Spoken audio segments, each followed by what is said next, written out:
Welcome, everyone, to Lunch with LeAnn. Today is Wednesday, December 9th, 2020. And if this is your first time joining us, Lunch with LeAnn is a weekly program that is hosted by Link, a center for independent living in Southwest Idaho. Our guests on Lunch with LeAnn join us every Wednesday to share some fun conversation around lunch, what access and independent living means to them, and most importantly, share about resources that may help you or someone you know in living the life of their choosing. We do this all in the first 15 to 20 minutes of your lunch break. As regular viewers already know, I am not LeAnn. I am Jen Greshdale, and I will be your guest host for today. We are excited to welcome to our program Megan Brandel, the founding artistic director, and Sarah Tueller, one of the dancers with the Open Arms Dance Project. Welcome, ladies. We are excited to have you here. Thank you. And we would also like to welcome Michelle, our American Sign Language interpreter. I will also note that these videos are available on our YouTube channel at Link Idaho TV with captioning, but it takes like a day. So, ladies, what are y'all having for lunch? Sarah, you want to go first? Yeah, well, mine is in the fridge still. I've been on a presentation before this, so but I am having leftover lasagna, homemade lasagna. It's pretty darn. Lasagna makes the best leftovers, I swear. It does. It's almost better the next day. Right? Yum. I have we were out of bread. We've been doing comfort food this, over quarantine. So mac and cheese, we're out of that. We're out of bread for grilled cheese, but Thanksgiving leftovers to the rescue. This is one of our rolls that was frozen, and it's my grandma's recipe. So this is very comfort food for me. It has melted cheese on it, and then I have some tomato soup also.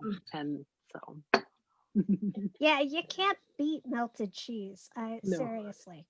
I mean, and my lunch as compared, it's not pretty right now, but it's going to have some vegetables in with the leftover rice from last night's dinner. Nice. I was feeling sorry for you. I was like, oh, plain rice. Oh, Good. no. I'm glad, I'll you have jazz it up. veggies.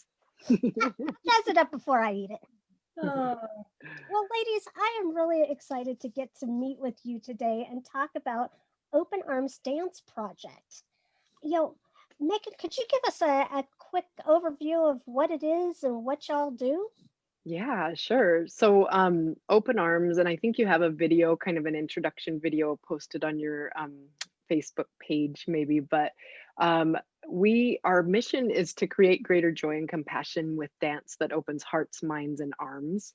Our vision, because we just became a nonprofit, so I was like, well, we better have a vision statement too, and I'm reading this one because it's a little longer, to empower a diversity of people to share their unique creative expression through equitable, collaborative dance that has the ability to transform communities. So those are kind of fancy ways of saying we have diverse bodies, ages, abilities. We're multi-generational and inclusive.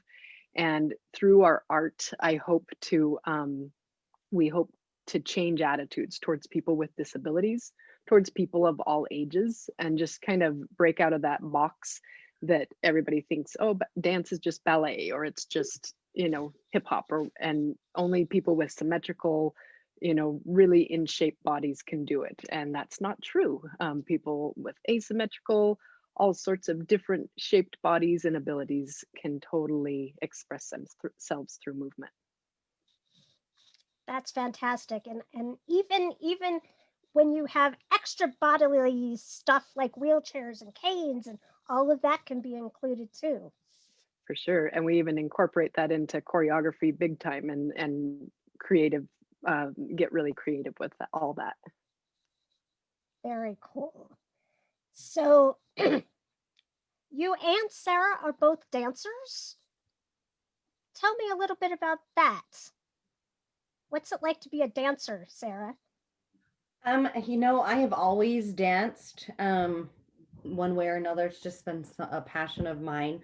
When I was younger, we there were not programs that we really could afford. So I had waited until I was in middle school or junior high, and then high school, I was able to access some of those programs. I did dance and gymnastics. And so um, I was able to do that through our school, and then opened up some windows for me through that. It helped me go to college. I was a cheerleader in college, which I was able to dance and do all these things. And then I have 3 children, all boys. I don't have any girls that I could put through dance. Um,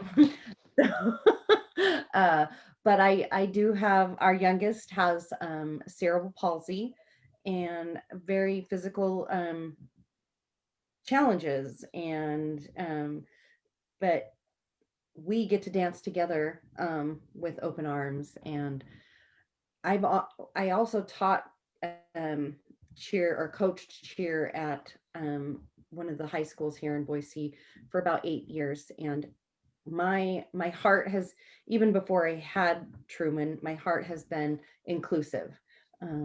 Include any individuals with disabilities, whatever.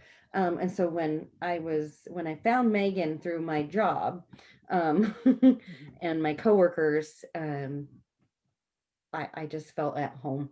And I can dance, Truman can dance in his chair and build some friendships. And it's pretty amazing how you can take a child who is nonverbal, very limited mobility, and watch his brain just pick it up and be so happy and involved. And even on Zoom, he gets mad at me when we're done with our Zoom classes.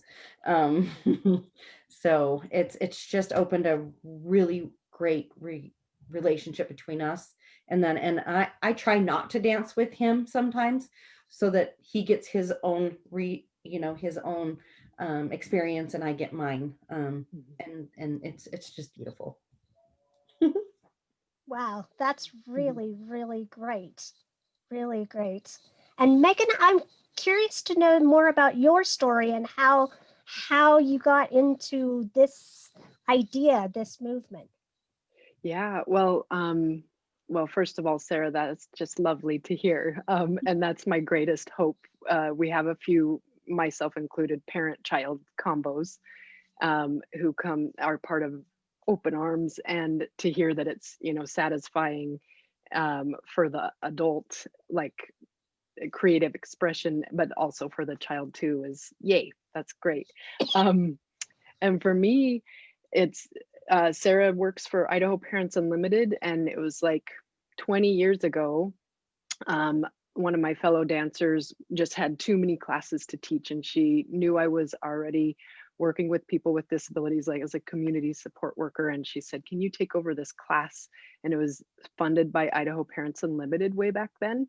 And I actually taught Angela Linding's daughter when she was teeny. She was like 3 or 4 years old.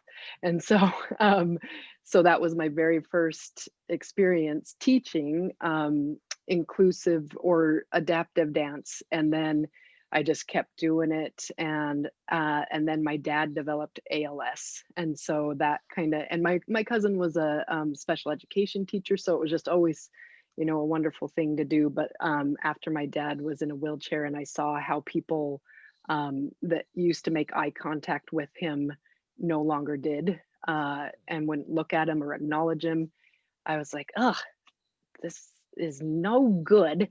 I'm going to start a dance group and put these people on stage and make beautiful art and have everybody look at us. So that's a really short short version of what happened over 15 years. So I love how you put that, Megan, because there is that, because living with a very obvious physical disability myself, you get the eyes turned away. And so you're doing something where it's good and okay and wonderful to be looking and watching us do perform art. yeah, That's amazing. So what's the response from the community been like? it's great. Yeah.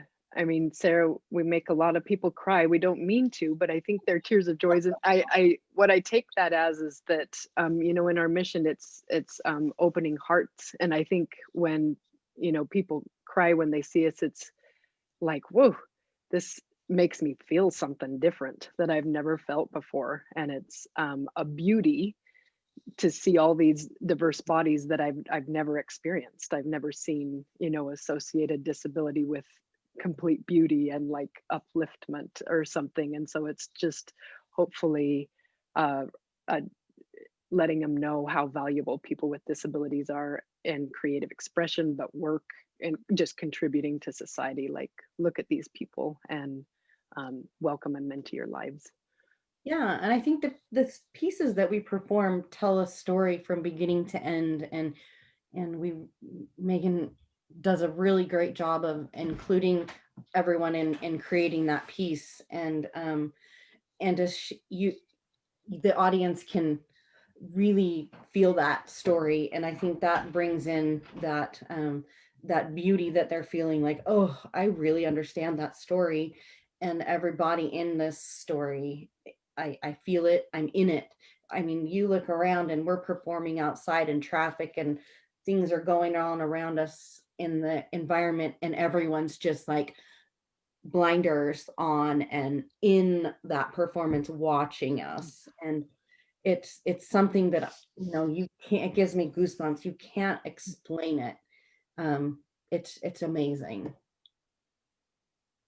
I'm so glad that you're getting such a positive response from the community. That's fantastic. And what are your future plans? How can people get involved?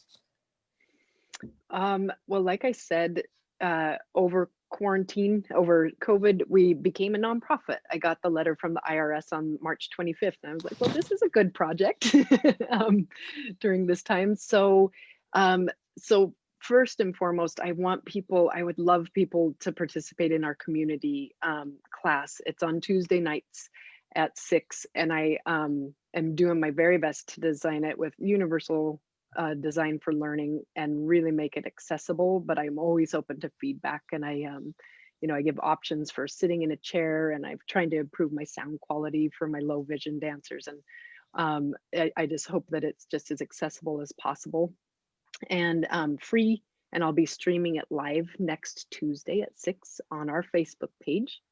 The other thing, I would love to have somebody with a disability on our board of directors. I have several parents who have kids with disabilities on there. They are wonderful. And but I really am committed to that representation all throughout. And somebody young too, somebody in high school to represent the multi-generational thing. And then you can donate and you can just join the dance company. So those are all great ways to get involved. Oh, that's exciting. And yes, this is a perfect audience to mention that you're looking for board members, Yeah. because we have lots of folks that we can probably help you out with. So Yay. yeah, let's all right, Link audience, you heard the challenge. We need some board members for Open Arms. So please let And Megan know.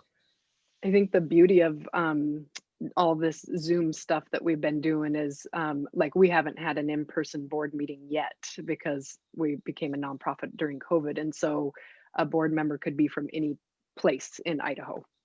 Doesn't have to be from Boise. So. Oh, good to know.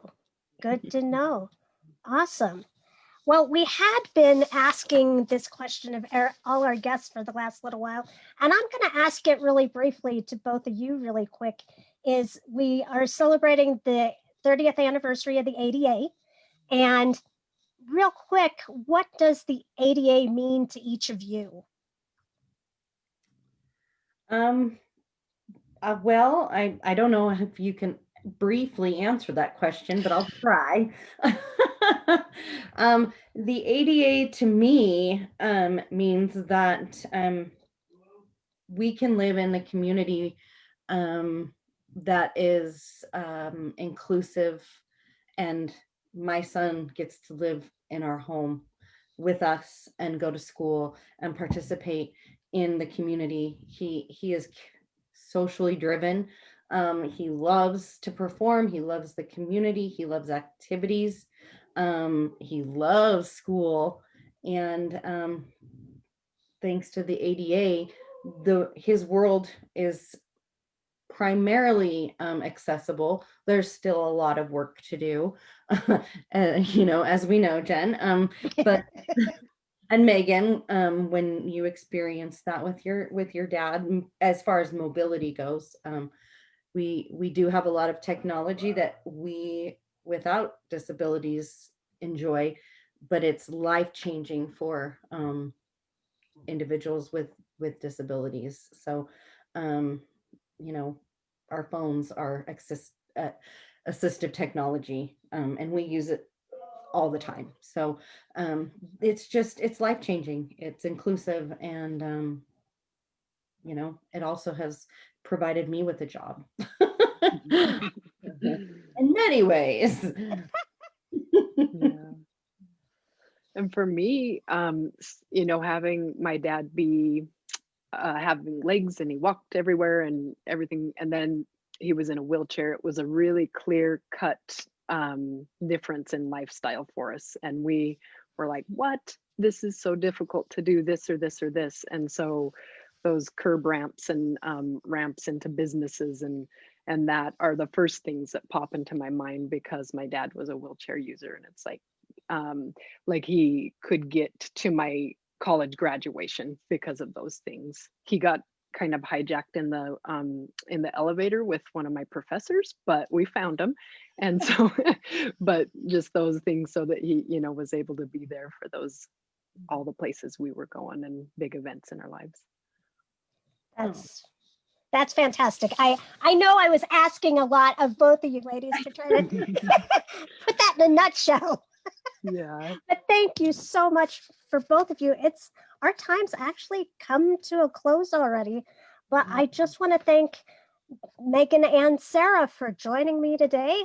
It's been a real pleasure getting to connect with you both.